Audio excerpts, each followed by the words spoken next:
What is up, guys? Jake from One Hive here with another special video of Town Hall 9's 3-starring Town Hall 10s. And I always get a few people that don't like these videos, but I think for the most part you guys do. But I want to put it out there right up front. I'm not trying to pretend like this is something like they're 3-star max Town Hall 10s. That's not it. For a Town Hall 9 to 3-star Town Hall 10, it's got to be at least partially rushed, and it's got to be have some flaws in the base design. You can't have perfect bases or fully maxed out bases that Town Hall 9s are going to 3-star. It's just the way it is. But we run into it, you guys run into it, and obviously it's a big help if Town Hall 9s can 3-star. And it's not that simple. I mean, it's not like you just drop your troops down and run over it. Anytime you introduce a Inferno Tower to a Town Hall 9, it makes it infinitely more difficult, and you've got to have a game plan for it. So let's look at a few of these from this war. Again, the war is just excuse me, guys. The war is just almost over. HB taking on their number 11 here. These guys did have CC troops, things like that in there. This is a Town Hall 9, basically, with Inferno Towers, level 2 Inferno Towers. And they're not well protected, which is what allows HB to come in and take this out like he does. He just drops a couple of golems down, some wizards to create the funnel, and his queen to work in and start taking out some of those defenses that are exposed right there handy. You see a level 8 Tesla popping. And because he's got some giants in the CC there, just drops them down, jump spell. Going to let everything in and try to get right into that Inferno Tower and take it out as quickly as possible.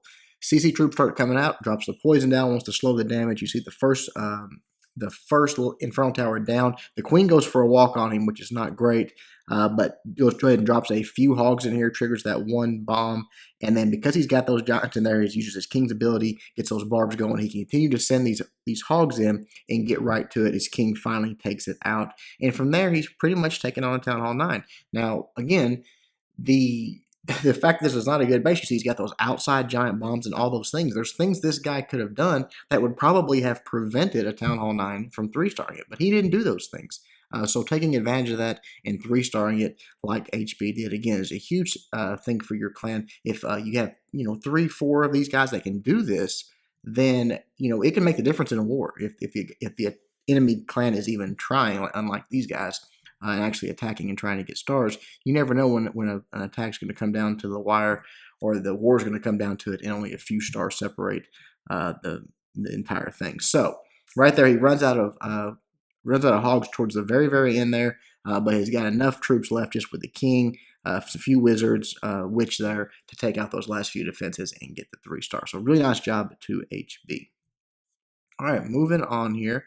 Let's look at Hell taking on number 15. Now, this one has much more protected Inferno Towers. One single, one multi, level 2, but again, a rush Town Hall 10. You can see his defenses are pretty much Town Hall 8 level. He does have 3 expos, 2 of them level 3, and 1 level 2 there. Interesting way he went about it here. He quaked one of the Inferno Towers down. Did it with 3 lightning spells and 1 quake. Now he has level 3 quake, which makes a difference. To take out level 2 Inferno Towers, you guys saw it on one of my cleanup videos where I actually tried to take out a level 2 Inferno Tower with 3 max zaps and a level 1 quake, and it didn't quite get it down. So make sure you've upgraded your earthquake spells if you want to do this method. But that is a big leg up, especially on a base like this where it is so underdeveloped as far as like mostly Town Hall 8 point defense, and even mostly some of their splash damage, the wizard towers and whatnot, are Town Hall 8 level. So from there, he just goes in, takes the queen out, and after that, he's got that Inferno Tower down. He's got actually got 2 of the air defenses taken care of. He's just going to go all in the backside. He does have 1 Inferno Tower left to deal with, but it's a single. So as soon as one of these Lava Hounds pop here, this Inferno Tower is going to be targeting these pups and different things, and that's going to allow his balloons to get right in on top of it and take it out. Remember, I've said it in previous videos like this, the whole thing about 3-starring these bases is having a plan for the Inferno Towers. If it's a single, you want to overwhelm it. You want to swarm it with either balloons or hogs, anything like that. If it's a multi, you want to try to take it out with your kill squad, at least one of them, or if nothing else, have all those streams taken up and then swarm it with your hogs or balloons or something like that.